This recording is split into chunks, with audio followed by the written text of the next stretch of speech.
Chapter 13. I rise from the chair. I don't feel as dizzy as I did a moment ago. The serum is already wearing off. The crowd tilts, and I search for a door. I don't usually run away from things, but I would run from this. Everyone starts to file out of the room except for Christina. She stands where I left her, her hands in fists that are in the process of uncurling. Her eyes meet mine, and yet they do not. Tears swim in her eyes, and yet she is not crying. "Christina," I say, but the only words I can think of, "I'm sorry," sound more like an insult than an apology. Sorry is what you are when you bump someone with your elbow, what you are when you interrupt someone. I am more than sorry. "He had a gun," I say. "He was about to shoot me. He was under the simulation." "You killed him," she says. Her words sound bigger than words usually do, like they expanded in her mouth before she spoke them. She looks at me as if she doesn't recognize me for a few seconds, then turns away. A younger girl with the same skin color and the same height takes her hand. Christina's younger sister. I saw her on visiting day, 1,000 years ago. The truth serum makes the sight of them swim before me, or that could be the tears gathering in my eyes. "You okay?" says Uriah, emerging from the crowd to touch my shoulder. I haven't seen him since before the simulation attack, but I can't find it in me to greet him. "Yeah." "Hey," he squeezes my shoulder. "You did what you had to do, right? To save us from being erudite slaves. She'll see that eventually, when the grief fades." I can't even find it in me to nod. Uriah smiles at me and walks away. Some dauntless brush against me, and they murmur words that sound like gratitude or compliments or reassurance. Others give me a wide berth, look at me with narrowed, suspicious eyes. The black-clothed bodies smear together in front of me. I am empty. Everything is spilled out of me. Tobias stands next to me. I brace myself for his reaction. "I got our weapons back," he says, offering me my knife. I shove it in my back pocket without meeting his eyes. "We can talk about it tomorrow," he says, quietly. Quiet is dangerous with Tobias. "Okay." He slides his arm across my shoulders.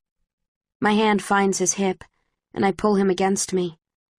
I hold on tight as we walk toward the elevators together.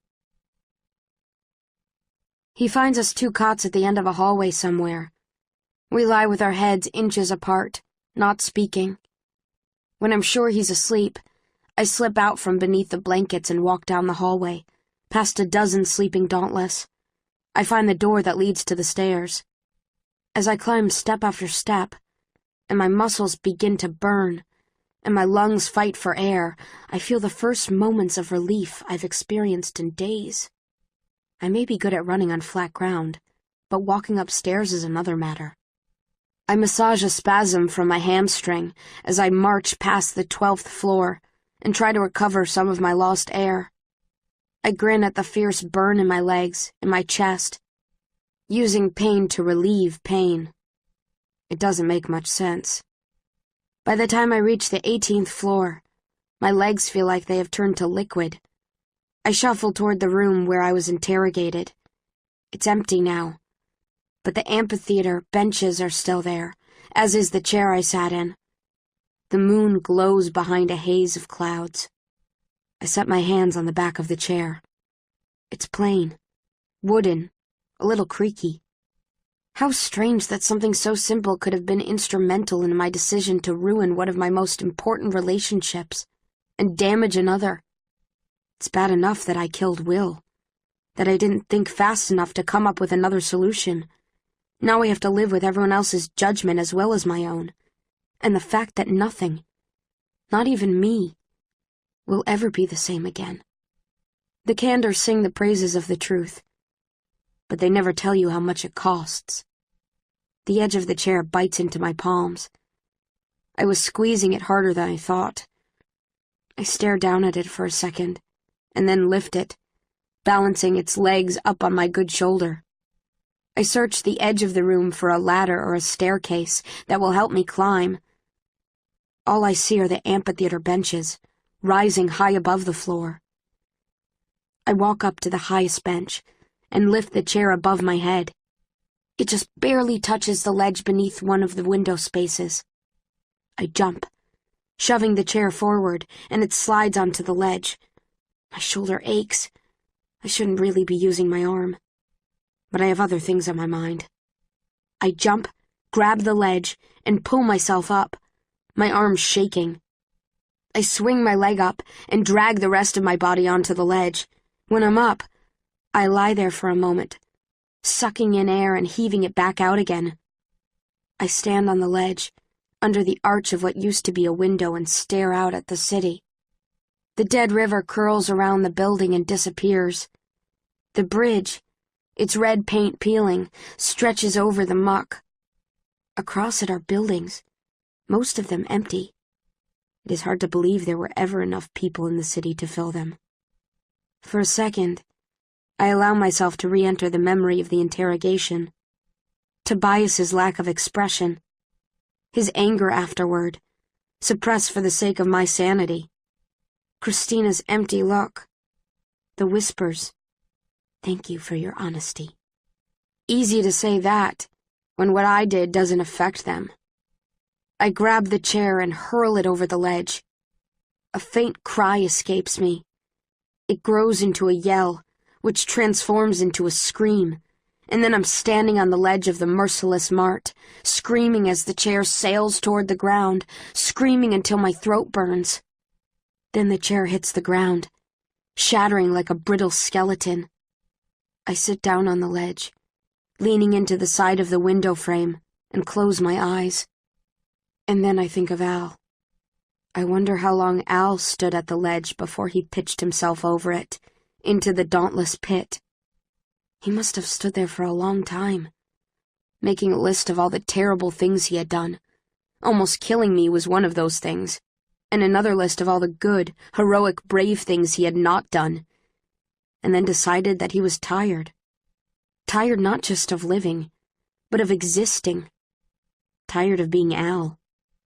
I open my eyes and stare at the pieces of the chair I can faintly see on the pavement below. For the first time, I feel like I understand Al. I'm tired of being Triss. I've done bad things. I can't take them back, and they are a part of who I am. Most of the time, they seem like the only thing I am. I lean forward into the air, holding on to the side of the window with one hand. Another few inches and my weight would pull me to the ground. I would not be able to stop it. But I can't do it. My parents lost their lives out of love for me.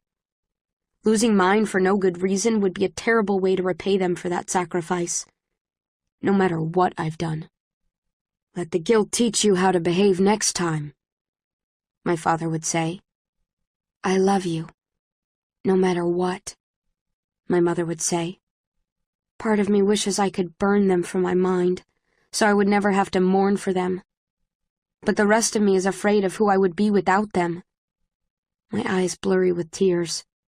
I lower myself back into the interrogation room. I return to my cot early that morning, and Tobias is already awake.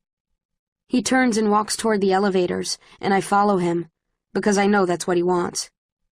We stand in the elevator side by side. I hear ringing in my ears. The elevator sinks to the second floor, and I start to shake. It starts with my hands, but travels to my arms and my chest until little shudders go through my entire body, and I have no way to stop them. We stand between the elevators right above another candor symbol, the uneven scales, the symbol that is also drawn on the middle of his spine. He doesn't look at me for a long time.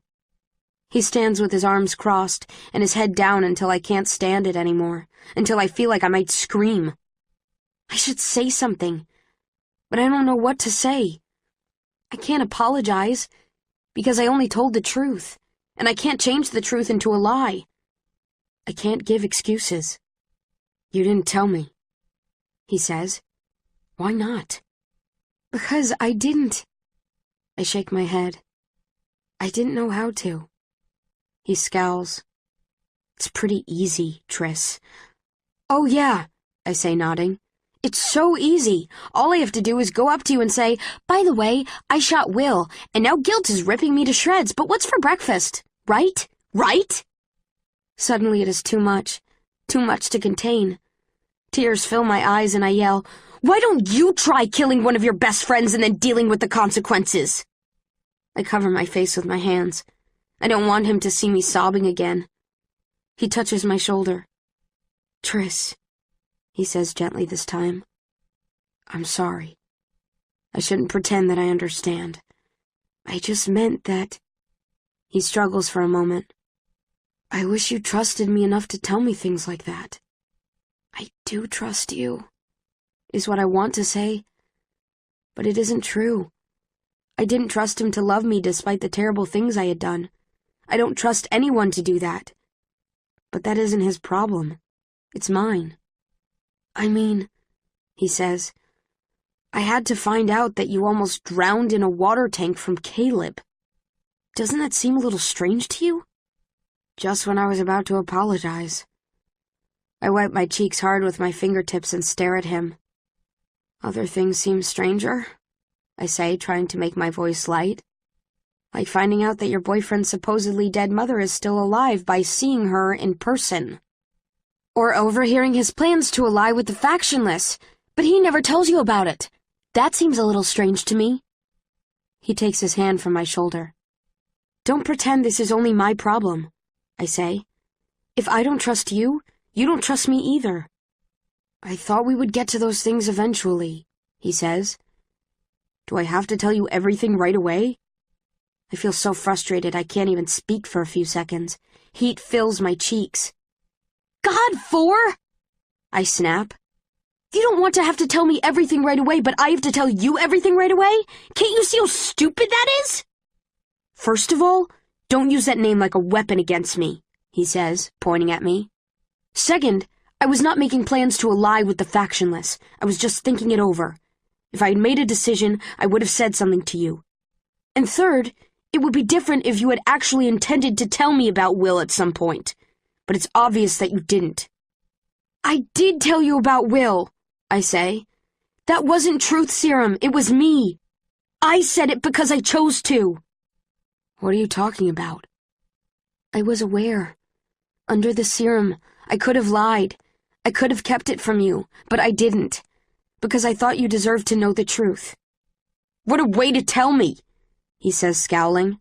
In front of over 100 people. How intimate. Oh, so it's not enough that I told you? It has to be in the right setting? I raise my eyebrows. Next time should I brew some tea and make sure the lighting is right, too? Tobias lets out a frustrated sound and turns away from me, pacing a few steps. When he turns back, his cheeks are splotchy. I can't remember ever seeing his face change color before. Sometimes, he says quietly, it isn't easy to be with you, Triss. He looks away. I want to tell him that I know it's not easy, but I wouldn't have made it through the past week without him. But I just stare at him, my heart pounding in my ears. I can't tell him I need him. I can't need him, period. Or really, we can't need each other, because who knows how long either of us will last in this war. I'm sorry, I say, all my anger gone. I should have been honest with you. That's it? That's all you have to say? He frowns. What else do you want me to say? He just shakes his head. Nothing, Triss. Nothing. I watch him walk away. I feel like a space has opened up within me, expanding so rapidly it will break me apart.